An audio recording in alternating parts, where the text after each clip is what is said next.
Arthur's tackle all day. They don't play with Arthur's tackle. They pop Arthur's tackle in Hilda's vagina. I don't think they do. They do. How can they enjoy that? I mean, maybe once, and they'd go, "That didn't work, did it? I didn't enjoy that, Hilda." No. How can they enjoy it with a nurse stood there? They don't. They help her in. She helps Arthur in, or he might be a male nurse. Pops Arthur in. Goes, "Okay, Arthur. I'll see you in a few minutes." Right, goes outside. But what's the point, though, in that? Why? Because it's all about the mood and everything. He's just stuck onto a like a stag beetle clinging onto a leaf. There's no enjoyment in that. Oh, the well-known stag beetle copulating with a leaf syndrome. No, but I'm not saying... That's a well-known position in the Kama Sutra. He knows that, I think it's a lovely act, and someone's willing to... Wouldn't you help someone in there? Definitely not. No? Definitely what? No, says a guy goes, this is my wife. We're both say, well, I can't, can you just pop me in, Carl? You're the only, you're the only person around. No, I don't think it's important. But there enough. are people. What do you mean you don't think it's important enough? I'd be happy to go round, put the washing on for them, make the bed. Do you want a cup of tea? Yeah, I'd love one. There you go. Oh, just before you go, forget it. If they asked me to do that, I'd quit. And I don't think it happens because people wouldn't take that on for a job. You never hear about it on Comic Relief when they're raising money. They don't go, "Thanks to Midland Bank for this £100. That's going to go towards Arthur getting his end away." That's ridiculous. So you would rather them not have the pleasure of each other than just help them in? No, because they'd work out some way that they could do something for each other. I like to play the guitar. My fingers aren't long enough. I've knocked it on the head. It's the same thing. If you can't do it, don't do it. So are you telling me, right? Okay. Supposing there's a little fella who's got no arms, no legs, right? Right. Little Bob. Okay. There he is. All right, Carl. Right.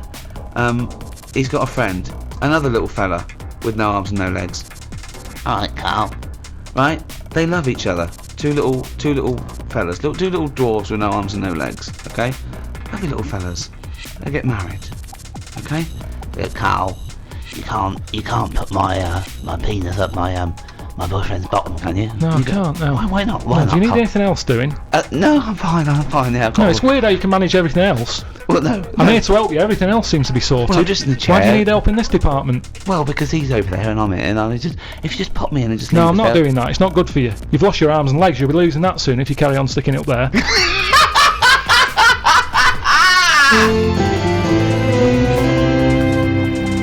Well, after the Romans, of course, through the Middle Ages, particularly in Europe, we ended up going backwards, and it became, people sort of returned to superstition, started relying on that. Sanitation was poor. A lot of the amazing sanitation the Romans had built was left to ruin, and we went backwards. And really, it wasn't until the Renaissance that people like Leonardo da Vinci started to, draw pictures of the anatomy and so on. Well, putting scientific evidence and experimentation behind the theories, as opposed to someone with a big cauldron saying, if you bury a toad, your warts go away. Exactly. He looked into this and then thought, well, maybe they don't. Maybe it's a coincidence, So that's what our experimentation comes. Empirical evidence, not just hope. Of course, you still couldn't experiment or dissect humans because that was frowned upon. So often they would actually, the only people they were allowed to dissect and operate on were criminals. And at times, criminals would actually be dissected or cut open whilst they were still alive as part of their punishment. Is that ever justifiable? Do you think, Carl, that people sacrifice for medical advancements? They do it now, don't they? You hear about these people having, tests done on them. You get paid 20 quid and they say, let's rub this cream on your head. Yeah. And you get your 20 quid, and if your head goes funny, they say, well, you took the 20 quid, it's your own fault. Wasn't that a student that took a few grand? He became the living elephant man, didn't he? Oh yeah. It was quite horrific. His head was in all kinds of weird shapes. I mean, that's unfortunate for 20 quid. But I'd say do it on the ill people, because they've got nothing to lose. Just test it. It's, all this testing on animals and that. Well, don't test it on animals. If you've got an itch, the doctor can say, I've got this cream here, we haven't tested it, it might work, it might make it worse, give it a go. Right. Yeah, but the whole point is that if you do that, someone's head might blow up to the side of the elephant. It might outweigh the ailment. That's happened already. A fella who had nothing wrong with him has now got a head of the elephant man for 20 quid. Yes, I know. Well, but that isn't fair. No, I know. But you're saying, you're going for athlete's foot, rub this on your feet, Oh, your bollocks fell off. Never mind, it was a chance we had to take. I mean, that's a particularly sloppy bit of medical research, that one. No, yeah. No, but say like my Auntie Nora, right? She's had everything wrong with her, right? She's had tablets that haven't been tested on anyone else. They test them on Nora. She's up for it. She's like, oh, I haven't had that. Let's have a little tester. Yeah. She loves it. But she knows that that's the case, and she's happier to give something a go than not a go. I mean, it's ridiculous the amount of stuff. She rattles. She carries that many pills, like a maraca. You can hear her coming. But that's the way her life is now. She's just used to the fact that if it weren't for all these tablets, she'd be dead. Yeah, but well, not necessarily. But the pills. She doesn't take pills that have been untested. She's not taking experimental I think pills. she's honestly, she's got so much. Well, so she has again, a lot. you just made that up. Then you just assume that they haven't been tested on someone. Where'd they get these pills from that haven't been tested? Well, it's all very new. She's on a lot of new medication. That can go either way. Could this be one of the reasons why she farted for 24 hours? It could have been one of the side effects. 5 minutes. Oh, 5 minutes, was it? Yeah, that's what that's what my mum said. It's all the medication because your body's in shock, isn't it? It's been, given all these drugs that it's not used to.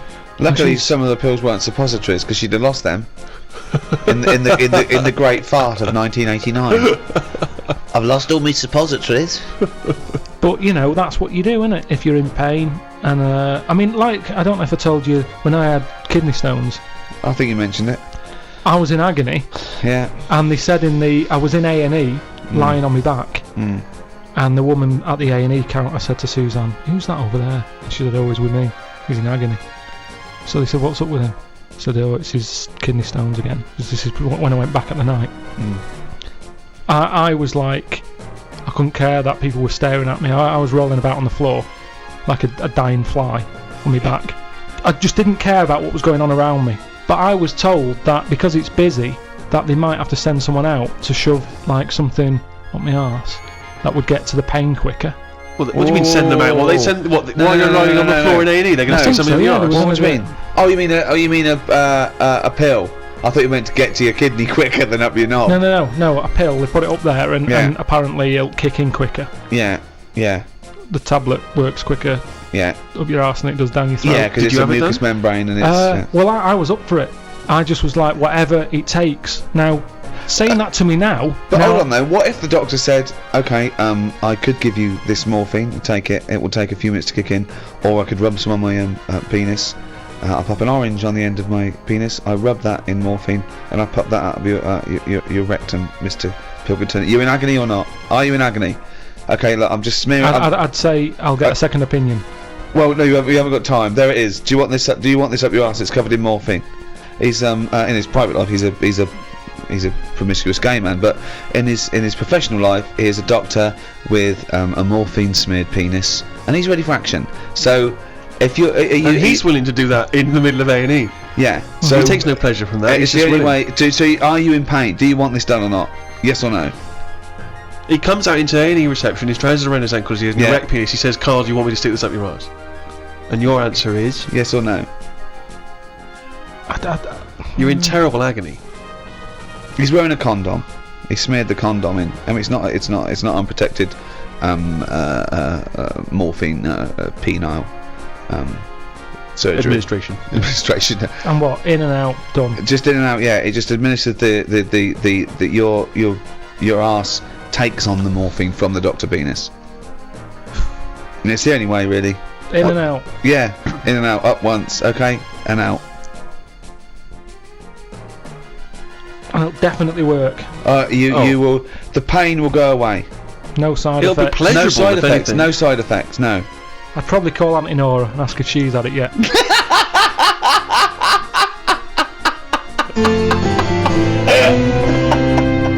Can I just return us back to where we started from? Because in Ricky's introduction, he said that modern man, in a sense, with all the technology we have, can play God. And this is something which is huge now. A lot of ethical discussions about things like stem cell research. Should we be interfering in what should be a godly... It's about now. I think that's the problem. We've got the tools and they like to use them. And that's what happens. I've got a sander for Christmas. And I can't wait to sand stuff. I can't even think of enough things that need sanding. But I want to use it. And Not that's the scruffy same. sounder. And that's the problem, innit? If you've got the tools, you can't have the tools and say, pop them in the shed. No, I don't want to use them. A new tool, then. Right. Sell in the that- shed then. That's the problem, innit? All these, medical people. That's what happened in the Hulk, innit? Yeah. Well, again, that's. I'll just say that is a work of fiction. The Hulk Yeah, but with all fiction, comes. the future. Yeah. So, Certainly in science fiction. but the problem is, this is what I say is the problem. We can sum it up here if you like. I think Go it on. sums it up. Go on. No, this is. Is it a quote from someone? Well, yeah, it is one for sound bites, and it just saves a lot of time. Carl's quote, you don't have to study the book or anything. So let's sum it up there. We're gonna end it here, but we're gonna end it with this quote from Carl Pilkington. Carl, shoot me.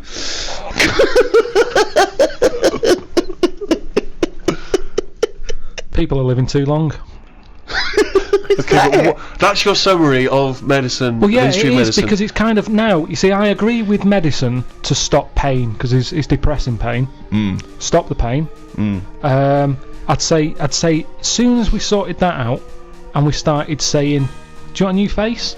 That's way over the line. Yeah. No one should be getting a new face unless they're really disfigured. Yeah. But those are the people who aren't getting new faces. No, they're not. There's people messing about. Yeah. No, it's people. Well, plastic surgery, but that's Yeah. people's own choice. They're paying for No, it. it's up to them. ridiculous. I know, but It's not taking it away from other people, is it? yeah, it is because the person who's messing about with someone's face could be doing something No, else. because they're plastic surgeons. They're privately employed. Yeah, but they shouldn't be. They are should you be talking sorting about? someone else out who's got a little funny head. They shouldn't be messing about with pushing someone who's got himself nothing wrong with forward, them. trying to get some free treatment. Get some free And it treatment never for looks right anyway. You spend all that money, it never fits properly. Yeah, No. but this Fish- is what annoys me about Fish Carly. lips and that just looks wrong. that stupid little skeletal nose. You'd be And all better the- off changing the head, all of it, rather than messing about with the face because it never fits properly. But you've completely, as a form of summary, you have completely gone off tangent. No, on That's the not a mark. summary yet. Sum Right, up. One right, more go. so- This is the real one. Yeah. Okay, Carl. Sum up our global guide to medicine. Go.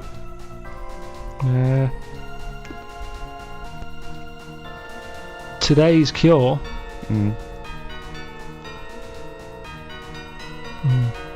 Today's cure. It's something like that. It'll be something like. Today's cure is tomorrow's headache. It's all right. That's all right. Because what I'm saying there is, Go on. we can come up with stuff. We can come up with a tablet to get rid of headache. Tomorrow, your headache's gone. Your leg's hurting. So today's cure is actually tomorrow's leg ache. So today's cure is tomorrow's leg ache. Yeah, but ages ago I said to you, don't solve problems Yeah. because a problem solved is a problem caused.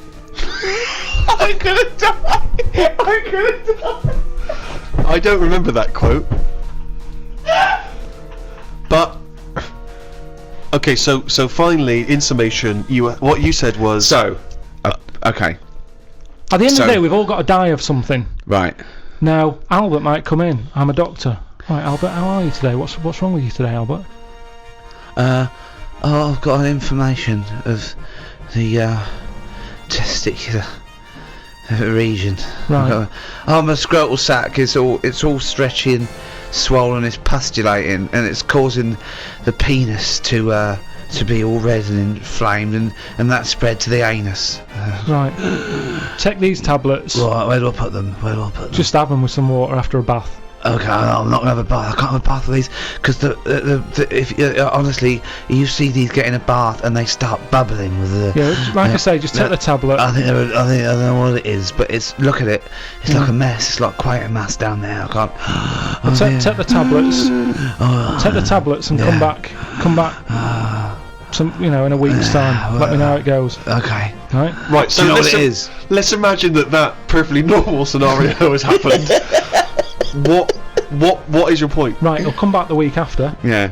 The problems downstairs will be sorted. But Yeah. at the end of the day, he's 76. He's going to have something else wrong with him. I do another check on you, and even though your sack is sorted, They're not quite right, to be honest. nobody better.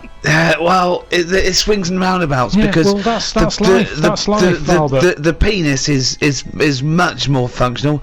The testicles are really they've lost all their skin. It's just like a bag of spaghetti just hanging on the chair, and the arse The arse is the itchiest arse I've ever had. I've had to, at some points, I've got blood under my fingernails from scratching my anus.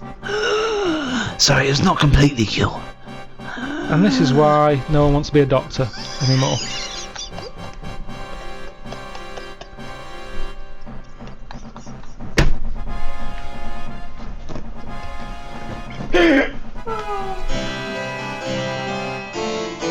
We hope you enjoyed the audiobook A Ricky Gervais Guide to Medicine. Coming soon, Ricky Gervais Guide to Natural History, out February. Well, everyone's getting excited, Steve, because coming soon is the second in the series of Ricky Gervais Guide to, and it's natural history. Natural history is a big topic, Rick. It is a big topic, but I think we proved we were up to the task. We just recorded it. It's great. It's a wonderful guide to anyone. I should just make it clear in case people are worried about what your credentials are. Of course, you've been a big fan and you've studied natural history for many, many, many years. Yeah, it was my first love, science and natural history from an early age, 4, 5, 6. I did biology, chemistry and physics at A-level, and I actually went to university to study biology. And I gave up after 2 weeks because it was too many lectures, and I swapped to philosophy, which was 7 hours a week. I shall, in hope, be arbitrating the conversation between yourself, a man who, by no admission, knows a lot about the subject. Who else will you be talking with? I'll be talking to you, Stephen, and Carl Pilkington, who is our ace in the hole, really, because a lot of people, they're professors, they alternate. Yeah, it's essentially the words, straight from the donkey's mouth, as it were. No, he's definitely more of a donkey. Yeah. Let's play him a little clip. This clip starts at a point in the discussion where I was talking about how perfect animals are by definition, and we asked Carl if he could improve on that to design the best animal ever. This is what the fool said. I'd have like an armadillo's body. Right. Okay. So that's as big as you can be now, then. So you can't really pop on a lion's head because it'd just lay there going, I can't fucking move. Alright. I'd have the head of an owl. Right. The head of an owl? Yeah. Why? Come on. Why? What does that bring to the table? The head's there to sort of make it look friendly to the make it human friendly. race. So Okay. because if you look half decent to the human race, they'll look after you. Right. That's the way it works, Yeah. right? With a Okay. cat and a dog and all that. Okay. So the owl makes it look nice. Right. I'd have I wouldn't have legs. I'd go for like the slug juice. What do you mean?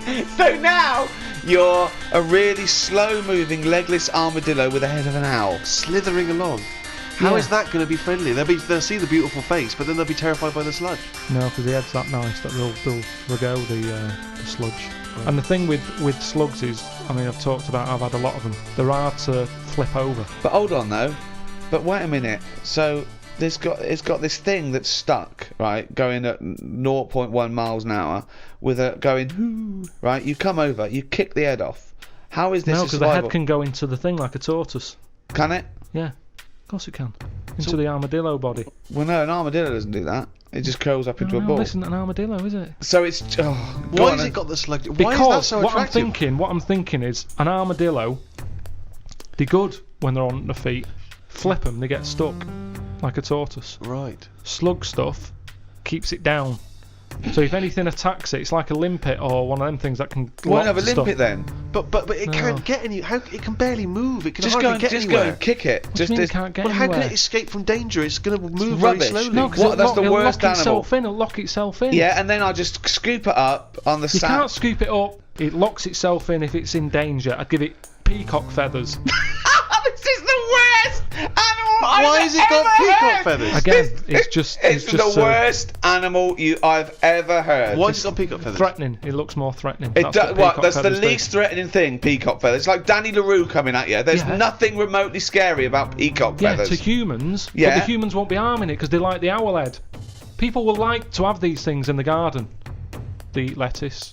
They eat lettuce. They eat Why has it got a beak? They eat lettuce. He's telling them what it's going to eat now. The owl's going, fuck that, I want a mouse. I love the fact that he's based what it eats on the fact that how it moves a bit like a slug. Yes, Let it eat yeah. lettuce. It moves that, and let it eat lettuce. Like I said, it's not that weird if that existed. If that was normal, that when you went out to empty your bin, there was one of them sliding up the wall. You wouldn't even double take. You'd just be like, oh, there's the owl head peacock feathered thing. I don't know why he's climbing walls in an effort to find lettuce. Yeah,